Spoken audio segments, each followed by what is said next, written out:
Investing for beginners.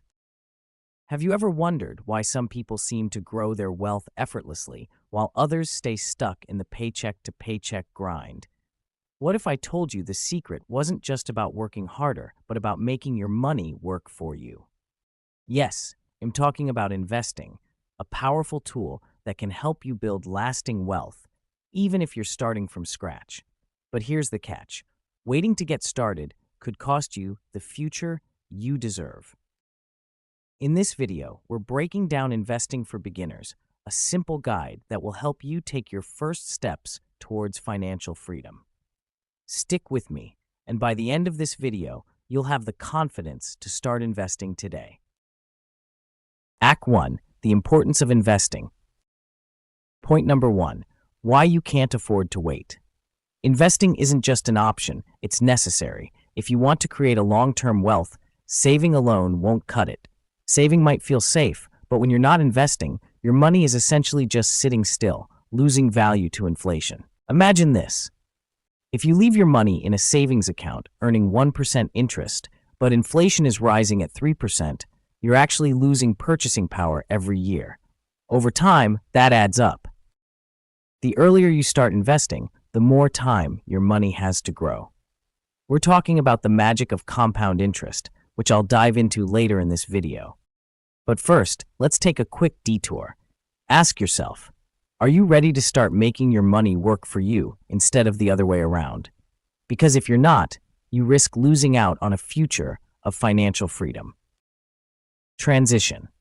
Now that you know why investing is crucial, let's dive into the different ways you can start investing today. Act 2. The basics of investing. Point number 2. Different types of investments. Let's get into the meat of investing. But you do need to be a financial expert to begin, but you do need to understand your options. There are 3 main types of investment you can explore as a beginner: stock bonds and mutual funds, ETFs. Think of stocks like buying a slice of a company. When they perform well, you make money. Bonds are like loans to companies or governments. They pay you back with interest over time. And mutual funds, ETFs, they're baskets of different stocks or bonds, giving you diversification in one investment. So, if you've ever wanted to be a shareholder of your favorite company, like owning a piece of Apple, Amazon, or even that coffee shop down the street, you can through stocks. But don't expect to start rolling in the dough right away. Rome wasn't built in a day, and neither is your investment portfolio. The risk of doing nothing is higher than the risk of starting. The longer you wait, the less time you have to ride the waves of the market and capitalize on growth. Now that you have an idea of what's out there, let's talk about risk. Because yes, there's always risk when it comes to investing. But don't panic just yet. Let's break it down. IC3. Understanding risk and getting started. Point number 3. Risk and how to manage it. It's normal to feel nervous about investing. After all, it's your hard-earned money. But here's the truth. Not investing is riskier. Letting your money sit stagnant could cost you more than the potential losses from a bad investment. Let me paint you a picture. If you don't start investing early, you could end up having to work much longer than you'd like to, just to retire comfortably. The fear of running out of money in retirement is real, but the right investments can help you avoid it. Good news is, there's a way to manage risk, and it's called diversification. By spreading your investments across different asset classes like stocks, bonds, and real estate, you reduce the impact of any one investment going south. Think of it as your financial safety net. Imagine if you put all your eggs in one basket and then dropped it. Not a good look. Investing isn't as scary as it sounds, especially when you know how to get started.